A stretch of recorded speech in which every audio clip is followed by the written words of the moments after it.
है जिंदगी गले लगा ले, हमने भी तेरे हर एक गम को गले से लगाया है ना।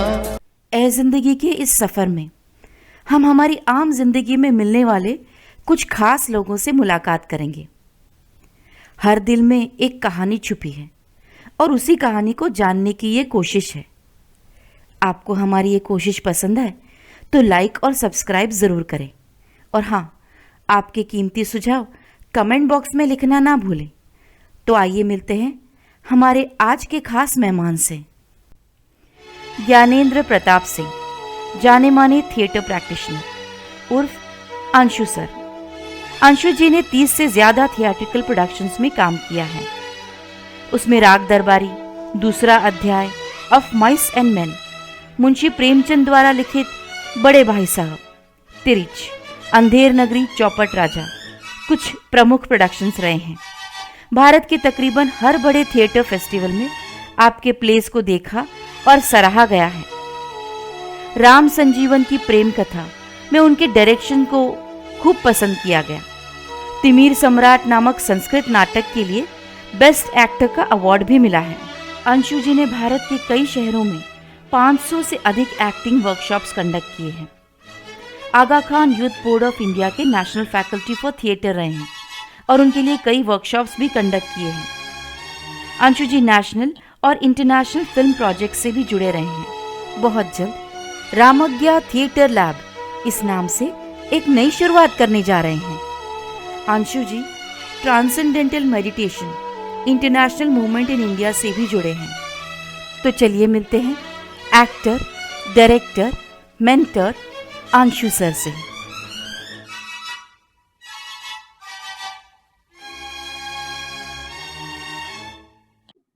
ए जिंदगी के इस सफर में आपका बहुत बहुत स्वागत है। Thank you so much, Kaval ji, for inviting me for your beautiful show. Thank you so much. Thank you so much for you. Thanks to you. You've always been so kindly to us. Anshu जी, आपको as a बेहतरीन कलाकार, director, mentor तो सभी जानते हैं। अभी कुछ देर पहले हमने आपका जो इंट्रो वीडियो है वो भी देखा।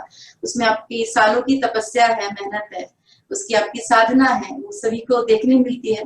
पर मैं जानना चाहती हूँ कि अंशु जी एज अ पर्सन क्या है, कैसे हैं, हु इज अंशु? कि बचपन में ही आपने सोच लिया था कि मुझे एक्टर बनना है, या कब सोचा कि नहीं this is the field for me? बचपन से सोचना ऐसा हुआ कि जन्म मेरा यूपी में आजमगढ़ में हुआ, कंवल जी, और तब तो हमें इतना कोई सिनेमा का एक्सपोजर नहीं था। ये थॉट पहली बार आया था मुझे बचपन में, जब मैं एक बार, हमारे यहाँ रामलीला होता था, तो रात को हम लोग खाना वीना खा के रामलीला देखने के लिए जाते थे, कंवल जी। पूरी फैमिली जाती थी और जगह पकड़ने के लिए, रोड पर जगह पकड़ने के लिए भी मारा मारी चलती थी कि ये मेरी जगह है, वो मेरी जगह है। और रात के 11-12 बजे, उस समय 11-12 बजे तक जागना बहुत बड़ी बात होती थी। जाग जाग कर हम लोग रामलीला देखते थे। और वो पहली बार था जब मैं इतना पैशनेट हुआ उनको देखकर, राम को, हनुमान को, लक्ष्मण को, रावण को, और लगता था कि ये कितने खुशनसीब लोग हैं। मुझे लगता था ये कितने तकदीर वाले लोग हैं। मैं इतना उनसे पैशनेट था, कंवल जी, की पूछिए मत। मैं घर आकर उन्हीं का इनैक्टमेंट करता था। दिन में जा जाकर उनको मैं चुपके से झांक झांक कर देखता था। और एक इंसिडेंस बचपन का बताऊंगा मैं आपको, कि राम को देखकर मुझे बाल लंबे करने थे, कि मुझे राम का रूप है। एक ममता नाम की फ्रेंड थी, तो लड़कियों के तो बाल नहीं कटते थे, तो वो बोलती थी मैं रामलीला में काम करूंगी, और घर वालों ने पिटाई करके बाल छोटे करवाए थे। और एक बार लंका कांड, हम लोग तीर में आग लगाकर हम खेल रहे थे, तो हमने चारपाई भी जला दिया। तो पहला जो ये शुरुआत हुई थी, ये रामलीला से हुई थी। बोलते ना, पूत के पैर पालने में ही नजर आ जाते, तो पहले से ही आपको पता चल गया होगा कि ये थिएटर कॉलिंग है। तो घर से फिर कैसा रिएक्शन हुआ, फैमिली का क्या रिएक्शन था जब आपको लगा कि नहीं मुझे थिएटर की तरफ जाना है, रामलीला में भाग लेना है? तो फैमिली रामलीला में भाग लेना तो मुझे लगता ही नहीं कि वो कभी भेजते। उन्हें मालूम था कि बच्चा है, और कभी नहीं, कभी फैमिली में ऐसा नाटक, थिएटर, ये सब तो हमने शब्द भी नहीं सुने थे। बिल्कुल भी ऐसा फैमिली में बिल्कुल नहीं। वो तो टिपिकल आजमगढ़ की फैमिली की पढ़ाई लिखाई करना है, अच्छे से बड़े होकर डॉक्टर या इंजीनियर बनना है, तो यही था। तो फैमिली की तरफ से कुछ वो नहीं था। बाद में सिनेमा देखने का दौर शुरू हुआ था। हम लोग जाते थे स्कूल में, एक सिनेमा हॉल था, मेरा एक फ्रेंड था विपिन, वो दरवाजे ऐसे खींच देता था और उसमें झांक झांक कर फिल्मों को चुपके से देखते थे। तो एक बाद में सिनेमा का बहुत बड़ा असर रहा, अमिताभ बच्चन जी को देखना और उस समय सबको देखना, तो उसका बड़ा असर रहा। घर में ऐसा कुछ सपोर्ट नहीं था, ऐसा कुछ कभी सोचा भी नहीं था, कभी नहीं सोचा था। बस एक सपना था जैसे बाकी बच्चे सोचते हैं, लेकिन घर में ऐसा बिल्कुल भी कुछ एटमॉस्फेयर नहीं था कंवल जी। अक्सर जो बम्बई से बाहर से जितने भी कलाकार आते हैं, चाहे वो एक्टर हो, सिंगर हो, तो वो फिल्मों को देखकर ही, फिल्मों से प्रेरित होकर ही आते हैं। तो जब घर में पता चला कि ये तो बम्बई जा रहे हैं, फिल्मों के लिए ट्राई करने जा रहे हैं, तो कुछ हंगामा वगैरह हुआ, कुछ पिटाई वगैरह हुई? मैं आपको किस्सा बताता हूँ कि क्या हुआ। मुंबई जाने का सफर तो बहुत बाद में आया। बचपन में हम लोग, मैं स्कूल में था, आजमगढ़ में एक वेस्ली इंटर कॉलेज था। पहली बार मैं स्टेज पे, आप बोल सकती हैं रामलीला वाला तो सपना ही रह गया था, लेकिन फर्स्ट टाइम 10th में ऐसा स्कूल में बोला गया कि जो लोग एक शॉर्ट प्ले जैसा ड्रामा करना चाहते हैं वो लोग उसमें हिस्सा ले सकते हैं। तो वो पहली बार था कि मैंने देखा कि मेरे अंदर एक अचानक लीडरशिप की क्वालिटी आ गई। मैं दोस्तों को इकट्ठा कर रहा हूँ और जल्दी जल्दी प्लान कर रहा हूँ कि चलो कोई ड्रामा कर देंगे, ये कर देंगे, ऐसा कर देंगे। और आप यकीन नहीं मानेंगे, जीवन में पहली बार जो भी वो ड्रामा था, 10 मिनट, 15 मिनट, 20 मिनट, वहां जाकर मुझे जो मजा आया, जो अच्छा लगा, जो अनुभूति हुई, वो उसके पहले नहीं हुई थी। तो ये मेरा पहला एक्सपोजर था वहां जाना। और उसके बाद फिर मैंने 12th में एक एक्सपोजर बोल सकती हैं, जहां बड़ी तालियों की गड़गड़ाहट, और कुछ मालूम तो था नहीं, यहाँ के बीच में प्रिंसिपल मुझे सीधा खड़ा कर देते थे ऑडियंस की तालियों में इतना खो जाना। तो मुझे ना वो पहला एक्सपोजर था लाइव परफॉर्मेंसेस का, बहुत पहला था। उसके बाद कंवल जी ऐसा हुआ कि मेरी मम्मी की डेथ हो गई थी, मम्मी की। तो मम्मी की मृत्यु के बाद में मेरी बुआ नासिक में रहती थी, अंकल मेरे जो थे आर्मी में थे। तो ये मौका था नासिक आने का। तो अंदर से मैं कहीं ना कहीं खुश था। बुआ ने बुलाया था कि मैं मुंबई के करीब जा रहा हूँ, ये खुशी तो थी मेरे भीतर कि मैं मुंबई के करीब जा रहा हूँ।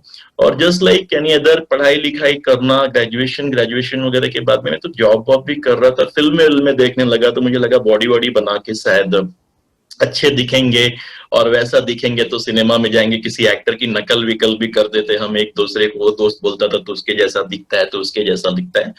और बाद में मुझे पता चला कि नहीं, अच्छे अच्छे एक्टर थिएटर से जाते हैं, और महाराष्ट्र में थिएटर होता है। तो कुछ लोग थिएटर करते थे ना, मैं वहां बैक स्टेज वगैरह के लिए जाके देखता था। उनको देखकर मुझे थोड़ा लगता था कि कितने खुश हैं। हालांकि मुझे पैसे वैसे मिलते थे, जॉब वॉब करता था, बड़े अच्छी जीवन जीता था।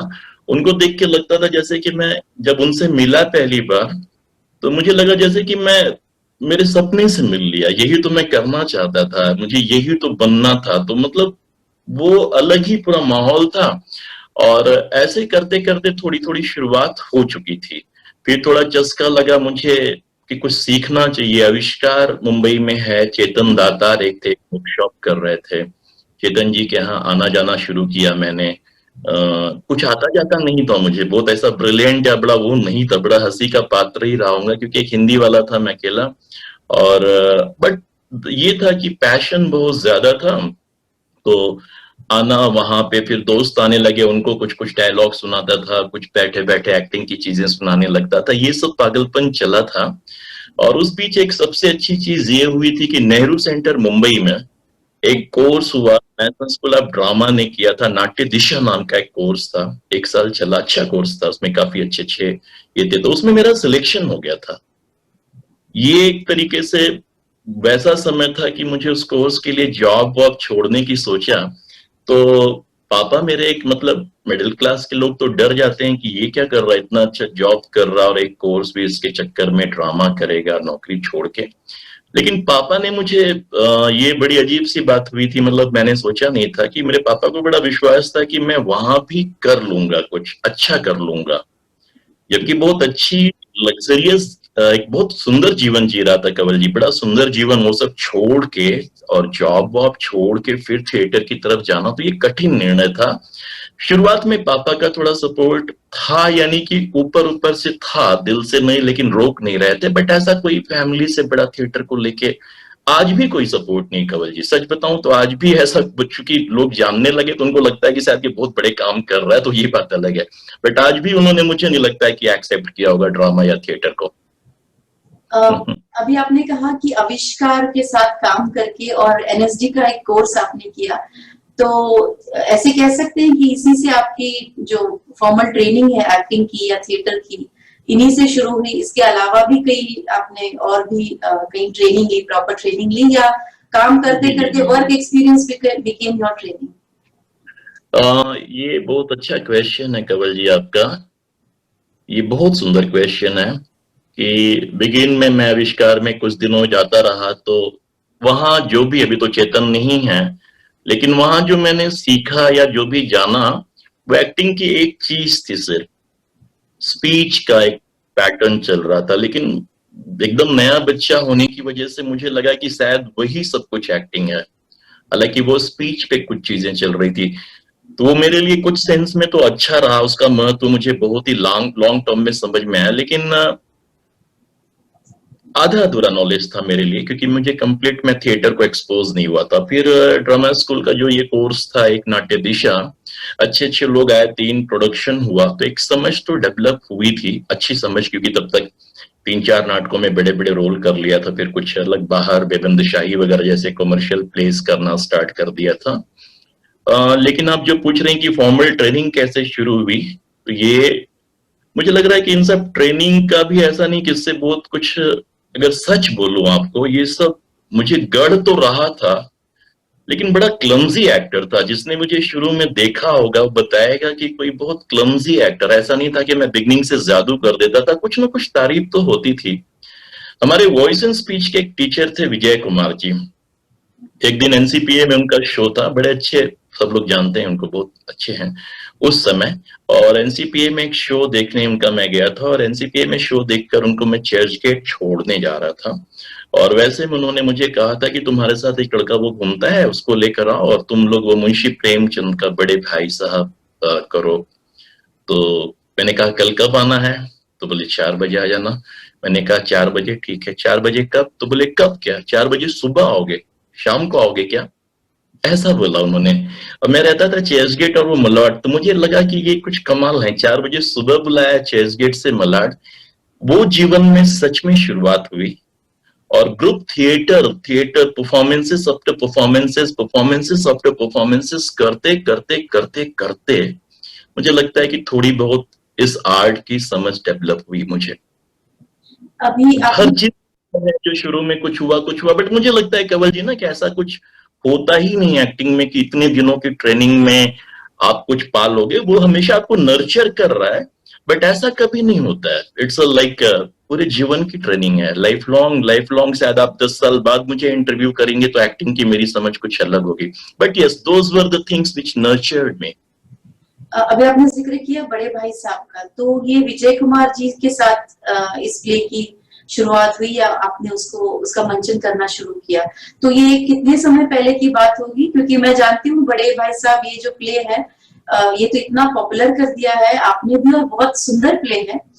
इसके बारे में हम आगे भी बात करेंगे। तो काफी सारे शोज भी आपने किए हैं, तो क्या विजय कुमार जी से इस प्ले के लिए आप इस प्ले को आपने करना चाहा या शुरू किया, या फ्रॉम देयर 2004 में अजय जयराम एक बहुत अच्छे एक्टर हैं, अभी टेलीविजन में बड़े पॉपुलर एक्टर हैं, शक्नी वगैरह के रोल में देखा होगा आपने। अजय और मैं उनका बड़े भाई का रोल कर रहा था, और चर्च गेट में हमारे घर पे ही, और वहां पे मलाड में इसकी काफी लंबी रिहर्सल चली, बहुत लंबी रिहर्सल्स विजय कुमार की ट्रेनिंग में। वो लगातार रिहर्सल्स कराते थे, यानी कि मतलब मजदूर कैसे किसान करता है एक्टिंग ना, वैसे किसान जैसी उनकी ट्रेनिंग थी। तो सुबह से लेकर रात तक सुबह से शुरू हो जाते थे। तो वो एक शुरुआत थी। पावस नाट्य महोत्सव वो लोग पटना में थिएटर फेस्टिवल्स करते थे, और वहां पे इसका कालिदास रंगालय में पहला शो हुआ था। तो उसकी बड़ी चर्चा, मतलब बड़ी बहुत तारीफ भी हुई थी, और बड़े मजे हुए लोग थे पटना के, बड़े अच्छे। तो वहां से 2004 से शुरू हुआ था बड़े भाई साहब का सफर। और मजे की बात यह है कि फिर मैं और अजय इसे करते गए। हर साल ही कर लेते थे, इसके शोज आफ्टर शोज करते थे। मैं मजाक मजाक में बोलता था कि जब हम बुढ़े हो जाएंगे तो भी बड़े भाई साहब करेंगे। हम ये मैं हमेशा बोलता था। तो उसके हम शो आफ्टर शो करते गए थे बड़े भाई साहब का। हाँ, लेकिन विजय कुमार ने उसमें मतलब उस जानता सब कुछ था लेकिन कर नहीं पाता था। शुरुआत में जानता सब था, इंटेलेक्चुअली जानता था, थियोरेटिकली जानता था। मैं परेशान हो जाता था उसके रिहर्सल्स कर करके कि कैसे चीजें होगी। बहुत करता था, वो डांटते चिल्लाते थे। एक दिन उनको मैं छोड़ने जा रहा था तो चर्चगेट स्टेशन पे उन्होंने एक बात बोली कि बोले यार तुम एक चीज बोला कि स्क्रिप्ट जो है ना अंशु, वो माँ के जैसी होती है।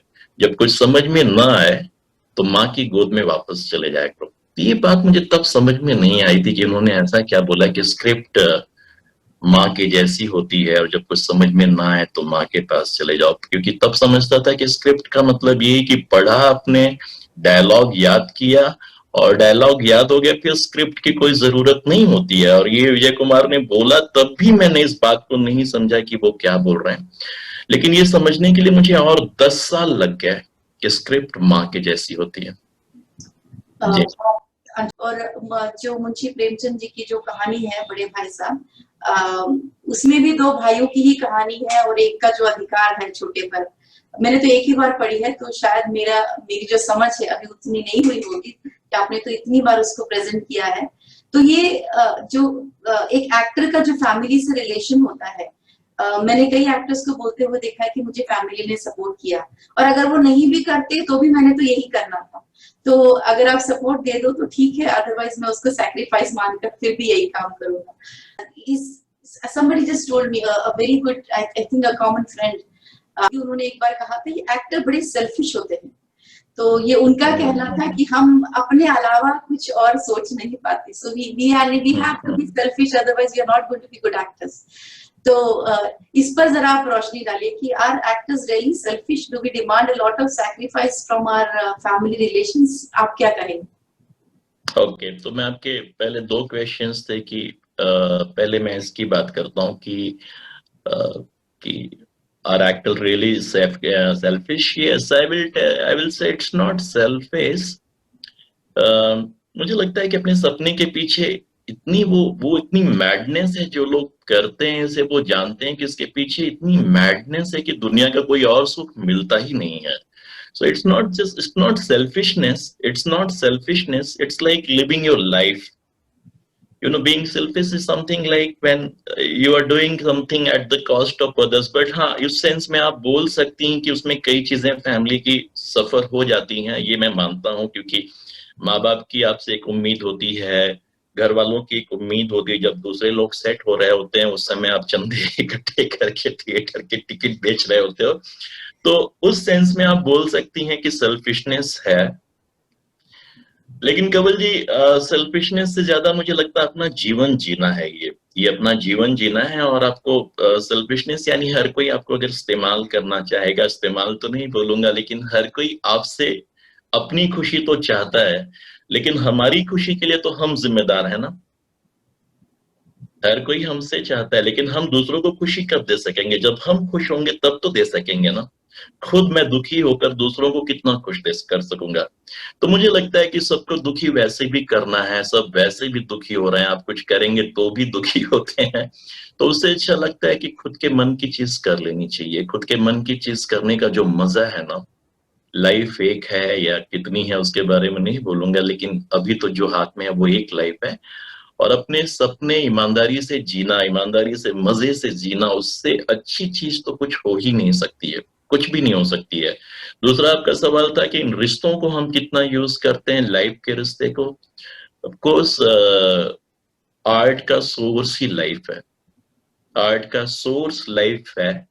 सो हम इसको वैसे का वैसा इस्तेमाल तो नहीं कर लेते हैं, बट हाँ, हमेशा कुछ अपने प्रैक्टिकल एक्सपीरियंस, सम इमेजिनेशन, सम फिक्शन, सम सोच, सम क्राफ्ट, उन सब का मिक्सचर कर करके हम अपनी चीजों को बनाते हैं। तो of course life has been always a great source because जीवन तो कमाल का सोर्स होता है। आर्ट का सोर्स ही लाइफ है। आप देख लीजिए जितने भी अच्छे या ग्रेट परफॉर्मर्स या एक्टर हैं, उनकी लाइफ बहुत इनरिच रही है। उनके आर्ट की आप देखेंगे तो उनके आर्ट एक्टिंग स्टूडियो से नहीं आया, इनके आर्ट का सोर्स ही लाइफ रहा है। तो life has been always the greatest source in my case, and I have been so lucky in all this transitions जो मैंने देखा हुआ है नॉर्थर्न बेल्ट से, जिस तरीके से फैमिली का बैकग्राउंड और जिस तरीके का ट्रांजिशन देखा हुआ है, तो उसका बहुत बड़ा हिस्सा है मेरे जीवन में, क्योंकि मैं कहानियों को जोड़ सकता हूँ। अगर मुंबई के बहुत सारे एक्टर्स या मेरे साथ के जो लोग मिलते हैं, they are not able to associate the story. In that sense, I had been so lucky. You have seen the street of Azamgarh, you have seen all those bagicha, mohalla, Pandey Bazaar, pani ki tanki, you have seen Gauraiya, you have seen all those, rickshaw tanga, और वहां से your journey has been so like, such, it has gone to such a broader level. Now, like, you are in the era of chat, so आपका area of experience इतना enriched है, तो definitely like association किसी role से करने के लिए थोड़ी आसानी तो हो जाती है।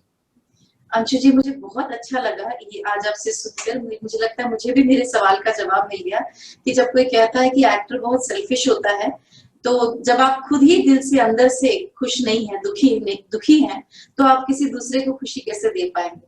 And art, life has become a source for your art. तो इससे अच्छा और क्या जवाब हो सकता है? यहाँ मैं अंशु जी आपसे जानना चाहूंगी कि यहाँ पे काश की एक चीज बताऊंगा कि सबसे खतरनाक होता है हमारे सपनों का मर जाना। बहुत सुंदर। I have so much to write down, and I'm sure your students would also like to write down a few things now. Anshu जी, कोई ऐसा इंसिडेंट आपको याद आता है कि जहाँ ऐसे लगता हो कि यहाँ शायद मैं थोड़ा और समय दे पाता अपनी फैमिली को या अपने रिश्तों को? कोई ऐसी कोई टीस या कसक दिल में है, या ऐसे समझो कि नहीं, आपने बहुत अच्छे से बैलेंस कर लिया है? You were there when you were wanted. I'm sorry if I'm divulging too much into your life. No, है वो कसक होती है। मुझे लगता है कि जैसे आपने पहले बोला था कि हम स्वार्थी हो जाते हैं वगैरह वगैरह, मुझे लगता है कि मैं अपने पापा को और समय दे सकता था और पापा के साथ रह सकता था। मुझे लगता है कई बार उनको जब मेरी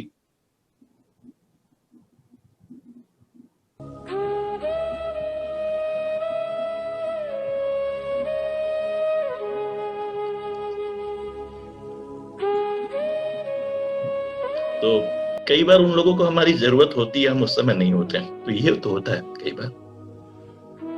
और वो होते हैं तो उनकी वैल्यू नहीं पता चलती है, लेकिन बाद में पता चलती है कि पापा के साथ समय दे सकता था, ज्यादा समय दे सकता था और ज्यादा, मतलब उससे मेरी एक्टिंग में भी बहुत फर्क नहीं पड़ता था।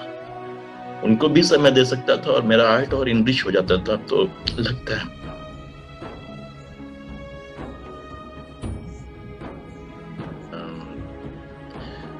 बड़े अच्छे थे हमारे पापा।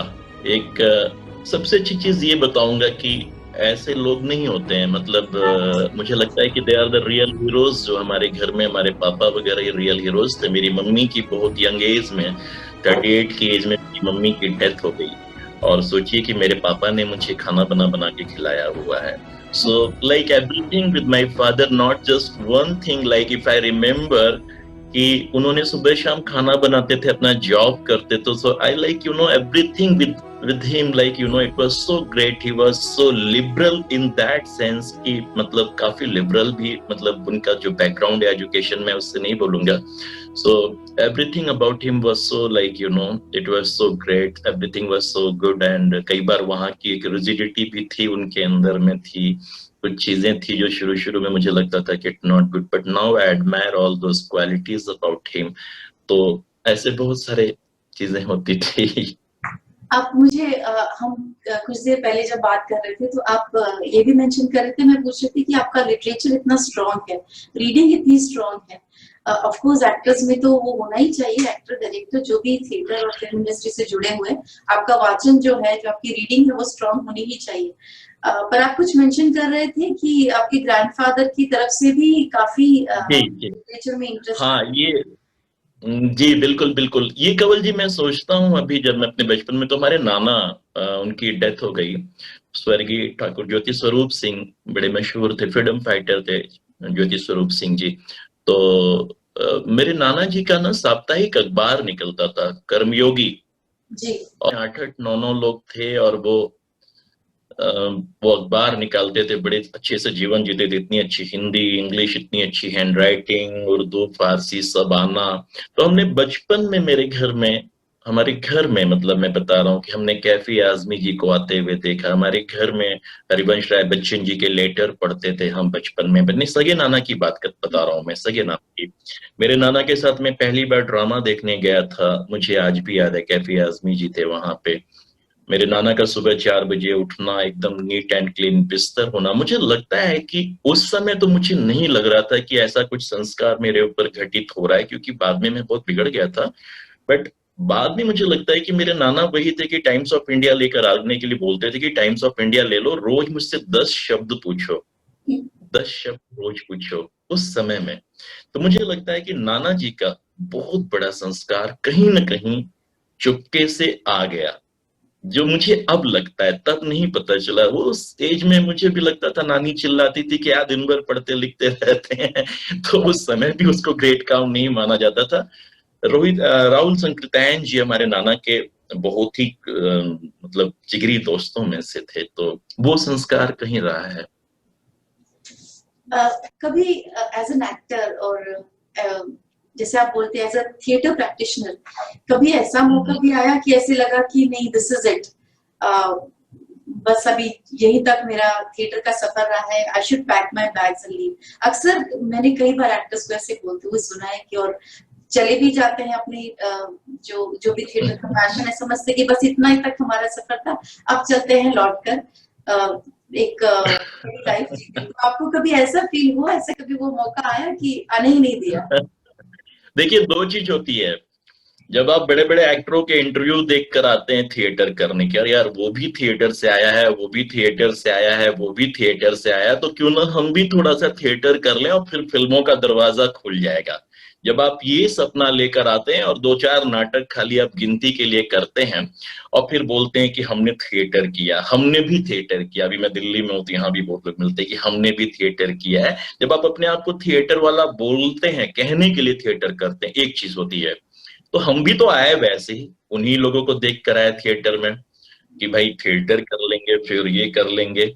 लेकिन बाद में ना थिएटर का भी अपना एक जाल होता है, उसका एक अपना अलग नशा, तो अच्छा वर्ड नहीं बोलूंगा, वो अपने जाल में खींचने लगता है। फिर आप, अब थिएटर आपके लिए माध्यम या साधन नहीं रह गया, या फिल्मों में जाने के लिए ये अब एक स्टेप नहीं।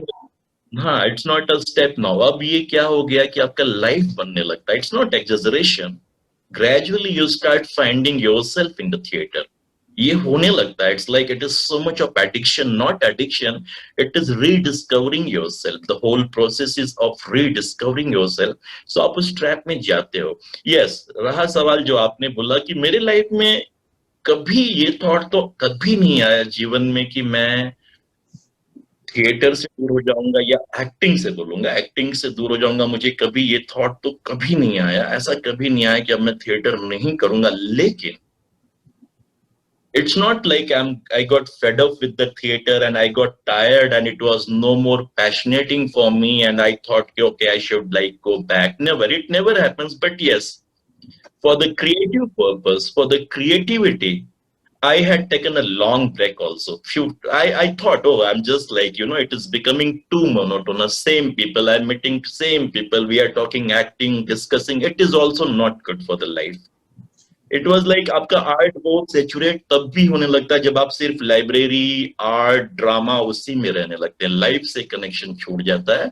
So I have taken a break. It was not a break. It was like I started exploring more life. I started traveling a lot. खूब घूमने लगा मैं इतना बड़ा इंडिया था, वही मुंबई में रह रहा हूँ, वही पुणे रह रहा हूँ, वही नासिक रह रहा हूँ, वही गिने चुने लोगों से वही नाटक की बातें, वही एक्टिंग की बातें, वही उसका, वो भी it was not very good. At least not for me in my case.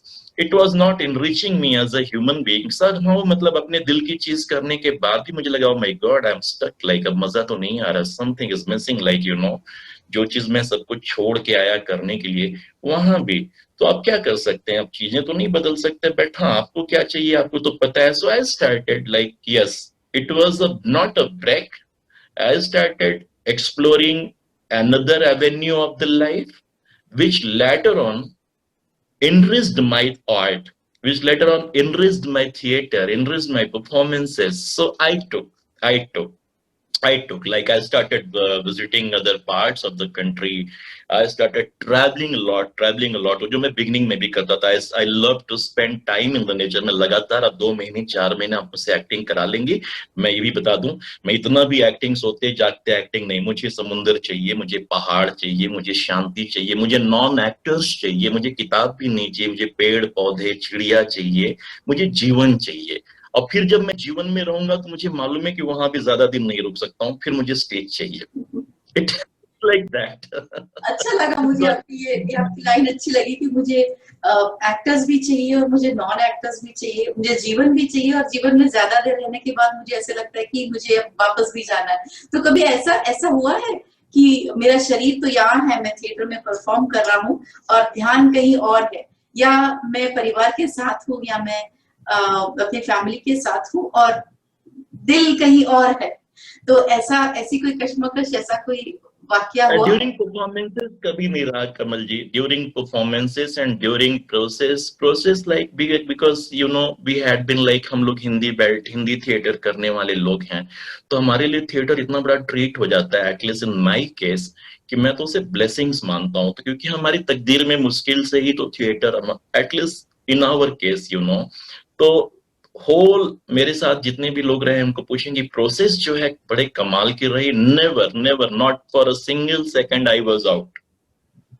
whenever I'm into the process of scoring a play, let it be reading, rehearsals, performances, after performances, each moment it was like such a joy, like I have joy, each moment was completely full of life. Never in my life, it has never happened, because it has been the only place for me, to be very frank. Apart from that, कई बार ऐसा एक situations life में आता है, and when you are not very productive also, still you feel you are an actor, or all the time you are surrounded with the actor. Acting किया नहीं आपने, लेकिन एक्टिंग की बातें किए जा रहे हैं, एक्टिंग के एक सो कॉल्ड वर्ल्ड में डूबे जा रहे हैं, दूसरों की फिल्में देख के उस पर बातें हो रही हैं, होल एटीट्यूड एक्टर का है, लेकिन आपने एक्टिंग नहीं किया, वो दैट इज सो पॉइजनस. उससे बचने के लिए मैंने इसको भी थोड़ी देर के लिए गुड बाय किया है, कुछ देर के लिए. Gyanendra Pratap Singh ji as a theatre practitioner, मंझे हुए कलाकार तो हम सभी जानते हैं, पर आपने हमें अंशु जी as a human being, as a person who enjoys life and his passion, उसको जानने का मौका दिया. So I feel very very blessed. Anshu जी, यहाँ पर मैं इस एपिसोड को यहाँ खत्म करती हूँ और आपसे रिक्वेस्ट करूंगी कि प्लीज आप सेकंड सेशन में भी मुझे इसी तरह से जुड़े रहिए. So I'll just take a small break from you here. Thank you Anshu जी. जरूर, थैंक यू. छोटा सा साया था, आंखों में आया था, हमने 2 बूंदों से मन भर लिया. छोटा सा साया था, आंखों में आया था, हमने 2 बूंदों से मन भर लिया. हमको किनारा मिल गया है जिंदगी, ला ला ला ला ला ला ला ला ला ला ला. हमको किनारा मिल गया है जिंदगी. इंटरव्यू के अगले हिस्से में हम एक्टिंग और उसकी बारीकियों पर चर्चा करेंगे. अभिनय और कला के विद्यार्थी पेन और कॉपी साथ रखना ना भूलें. ऐ जिंदगी गले लगा ले, ऐ जिंदगी गले लगा ले.